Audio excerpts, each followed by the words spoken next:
Hello, John here. Welcome to Goodbye America. Hello, Europe. And I'm sitting here with my good buddy Will, and we are doing the same thing. He's in Portugal, I'm in Spain. We are trying to navigate this European thing as former Americans. Well, we're still Americans, but we're living here now in Europe. So this week's theme is the money thing. From dollars to euros. It's a practical and emotional roller coaster of managing money in Europe as an American, from banking, exchange rates, tipping culture, and those crazy heavy coins that seem to throw off my balance every now and then. So, yeah, we got lots of stories to tell on this one. It's a good one. I'm always interested in, well, I think many people are, and about money. But money works a little differently here in Europe than we're accustomed to in America. So, um, Yeah, first thing how you doing, Will? How's it going? I just did a lot I'm of doing talking. good. This is Yeah. this is a near and dear subject to my heart. The way that I like to think about it, and this is not a healthy way at all, is to think of it like Disney bucks. The exchange rate has been burning me so hard since I've arrived. I think as an American, my initial thought was, the American dollar is, king. It's the best currency in the Yeah. entire world. That anywhere that I leave and go outside of America, it's going to be less expensive. I had some fair idea that the Europeans like to tax everything, but I thought that was from your paycheck. And if you're spending like an American paycheck in Europe, they can't get to it because like annual like income tax like we pay, but that is not the case. They find their ways. The mouse always gets its money. If we're talking Disney bucks here, Okay. There's a, and there's they a, they have found a way to be able to at every point in this interaction of living over here to get okay. to All get a right. little bit Yeah. extra. Lots of facets there. A little bit of venting. It's okay, though. Yeah, sorry, I sorry. got some stories here. I want to start out with some of the logistics, and then we'll get into those things like headaches concerning exchange rates and cost of living and things like that. The first thing when you get to Europe from America is you need to figure out how you're going to buy stuff. And then eventually you need to figure out how you're going to get an apartment and pay for that. And that all starts with getting that bank account, right? At a bank. So you Yeah. think it would be easy enough to just walk into a bank and get a bank account. Hmm. I mean, I feel like anyone can do that in the US, even if as a foreigner. Well, they call that a non-resident bank account. So you can do that. You can get a non-resident bank account. It's not so cut and dry. Every bank you talk to, every teller you talk to will tell you a different story. So my recommendation, without going into too much detail, just you keep trying. You go from one bank, they don't tell you the answer you want to hear. Go to the next bank, so on and so on. And about 4 or 5 instances later, you've got what you're looking for. There is no standard. So everyone kind of makes up their own rules. It's a catch 22, right? You can't get a bank account unless you have a residency and you have a job, but you can't get a residency or a job without a bank account, right? So it goes both ways. That's exactly what I've run into What as was your well. impression? What's your impression with And that? myself, I've had to go back to the bank several different times, and I think that I have all my documents. They tell me what I need to bring in, and then they say, "Oh no, you need more. What about this thing? Do you have this yet?" And then it's just one of those sort of bureaucratic cycles where you always seem to be missing one little next thing. Um, and yeah, it certainly is a journey. It's not the same as just walking in and getting a bank account within the United States. So, fortunately, that's what we're here for as well, is to provide you guys with some answers and some solutions to these common problems. Going to a bank 4 or 5 times, you know, that kind of bureaucratic cycle is something that you are going to have to get used to living in Europe. It's just kind of the way things go. Things do tend to be slightly more streamlined sometimes within the United States. But here's some Yeah. solutions that we've learned along the ways as well. John, you want to tell them what you've learned?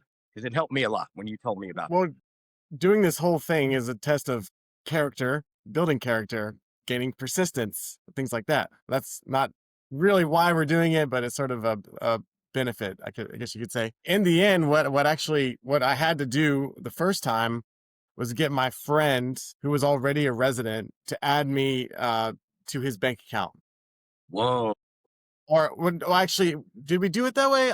Maybe he set up a new bank account in his name and put my name Yeah. on it just so I could get Wow. my other stuff finished. And then I went back to the bank with that other stuff that I needed and then got my own bank account. So yeah, it's little things like that you can try. Anyway, the whole banking rabbit hole is probably something we're going to bring up from time to time in this whole operation. What I want to talk about was like you're coming to visit, you step off the plane, maybe you have some cash with you, like US dollars, maybe you had some euros, maybe $100 or so. You got your credit card. Depending on where you are in the continent, credit cards can be accepted everywhere and American credit cards just fine. Sometimes they have a problem with American Express, but most of the time not. And when you swipe the credit card and then that little thing pops up on the terminal that says pay in euros, pay in US dollars, and you'll always get that little tricky message like Mhm. the conversion rate of your bank will, cost you more money. And then, they're trying to trick. So it's always a big game. You always pay in the currency of the country you're in. Always. So when you're in a restaurant, when you're pulling out your card to pay for anything, they're going to, on the little credit card swipe machine, it's going to give you two options. The first option is pay in USD. The second is pay in whatever the currency is of the country you're in. And you always want to pick option number two. And this applies. Don't do Yes. USD. What's the reason for that, John? Why do you always want to pick option number two, pay in euro or the currency of the country that you're in and not the US dollar?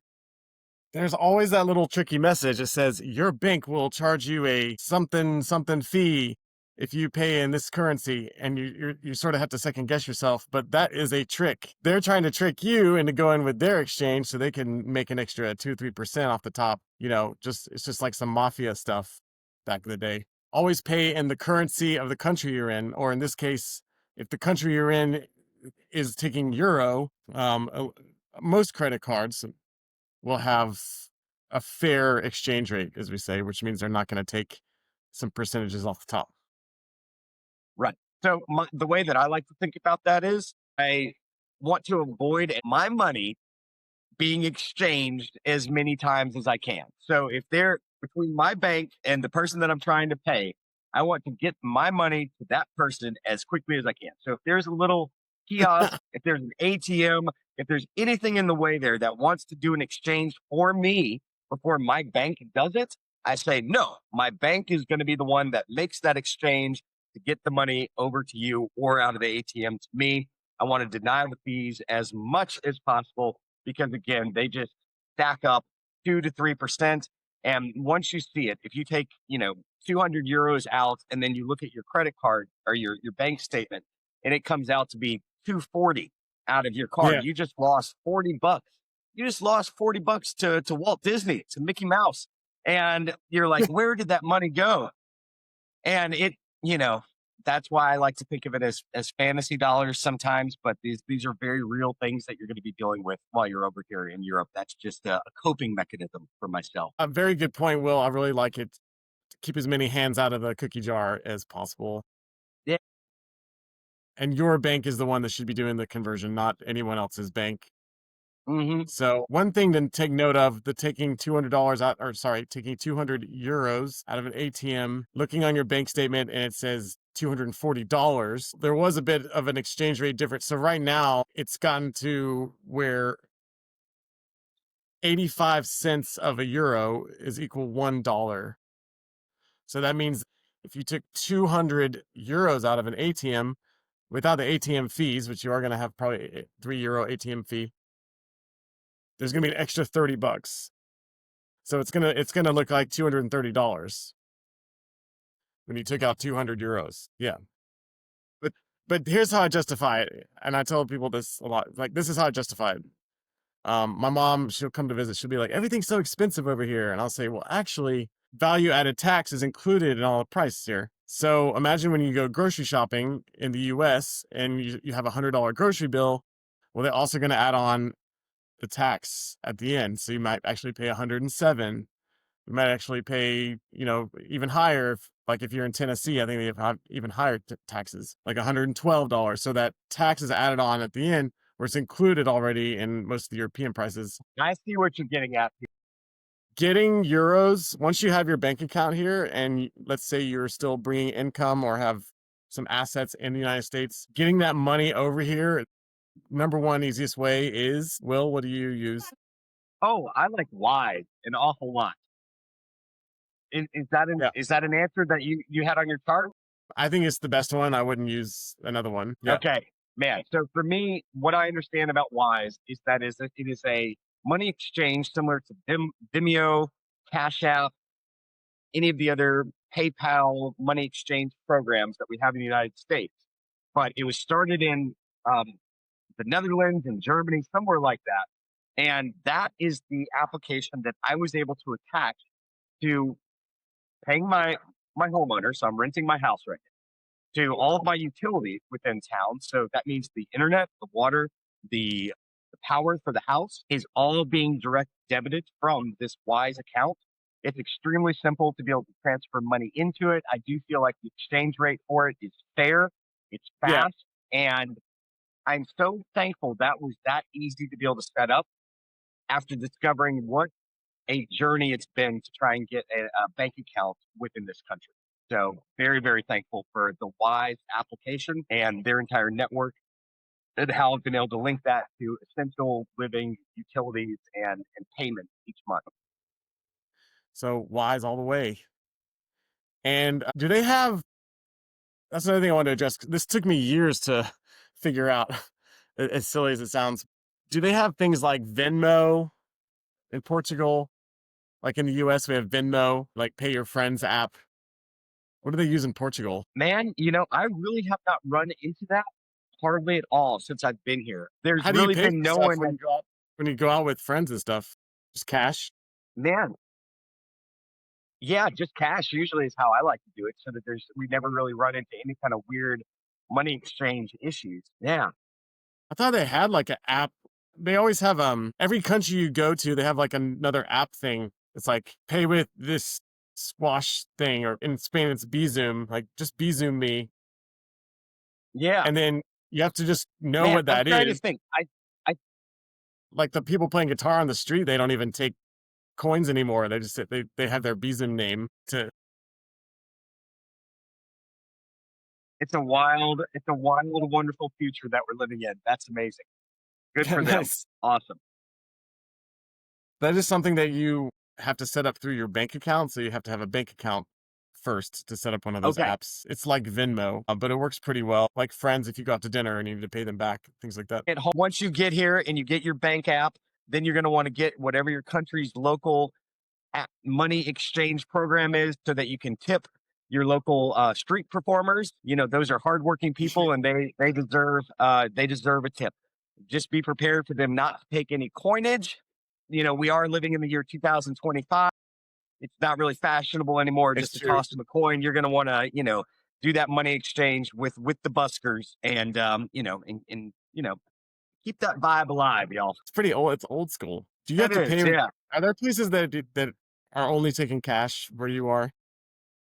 Yeah, there's spots that only want to take cash. There's an interesting story. Let's just be fully transparent here. So I was up in Chinatown, Portugal, or Porto, the other day, which is about a 30-minute drive above the city. And it's this huge warehouse district where I got there and it reminded me of being in China, just very bare bones, just warehouses with all these stores. I think it's the stores where all the like tourist shops buy wholesale their goods at cheap and then upmarket down in the tourism zone to be able to make a profit off it. Really, really strange, bizarre place. On each side of it was nothing but Porsches and BMWs and Mercedes and like high end Oh, luxury wow. vehicles. And I really felt like I stepped into some mafia stuff. And I Yeah. thought for sure there's no Strange. way they're going to take a credit card. These people are only going to want cash from me.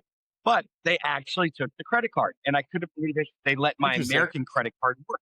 I've seen some places where they only want a Portuguese credit card. I've seen other places that are cash only. This is very rare. This hardly ever has happened to me. I can count on one hand how many times I've run into cash only or only Portuguese credit cards. But surprisingly, the mafia Chinatown above Porto takes credit cards. But I Good found to out know. that Portugal has got a tax loophole for the Chinese. So if you're a Chinese person, you come over here, set up a business, you don't have to pay income tax on that business for 5 years. And China people being kind of how they operate, I don't think this is going to tick anybody off on the internet. They after 5 years turn the business into their cousin or someone else, and so they just keep exchanging the business so that they have another 5 years of not paying income Savvy. tax. So they all have these incredible luxury vehicles. They have their stores that are just bare bones stores that likely have like online stores or something like that that they're supplying, and they're doing absolutely great. And they don't Yeah, mind they're paying the killing it. credit card fee over here. They're Yeah, killing it. Maybe there's a market in Goodbye China. Hello, you're. right. That's what you want if you come over here. Get yourself a Chinese lawyer for Europe. Hey, marry into the family. Yeah, Hmm. it's funny. I feel like in Spain they're anti-cash. You go into some places and there'll be a sign that says we do not take cash, cards only. And I'm just really impressed because I think there's this kind of a push now in the United States, which is quite the opposite, where they want you to pay with cash and then they're tacking on a 4% transaction fee when you use a card. And I've seen that when I go Yeah, back home with it. But here it's like the opposite. The only place I've been in Europe where I was at a loss and I'm like, you need to carry a lot of cash with you is if you go to visit Greece because they really don't want to take your card. Greece, Greece, yeah. man. But doesn't that just scare you when it comes to like pickpockets and things like that as well? If you're carrying a bunch of In cash on your Greece, person, like, actually, in Greece is pretty safe. They don't do that in Greece. all right, It's kind of well, you're coming notorious from, from Barcelona and other big cities in Europe, especially Southern Europe. There's a lot of pickpockets, so I don't like yeah, carrying.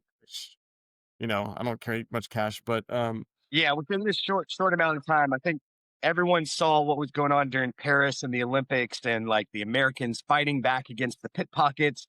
This will probably be an old hat story within 2 years from now. for But we're it, we're getting a little bit up on time today, John. it's There's pretty there's petty clearly a on my lot more side. that we can talk about here. Where can they find out more information about this obviously very important, very robust topic? Yeah, so you'll probably see below this video link. Click on it, join our community, and we have all kinds of amazing information based on real resources and experience. So join our school group, join our group in Goodbye America, Hello Europe, and we'll see you in there. It's been Yeah. real, Will. You guys have a great day. Peace. Take it easy, John. You have a wonderful day. You too, Yeah. Will. Good Good chat. luck. Bye bye.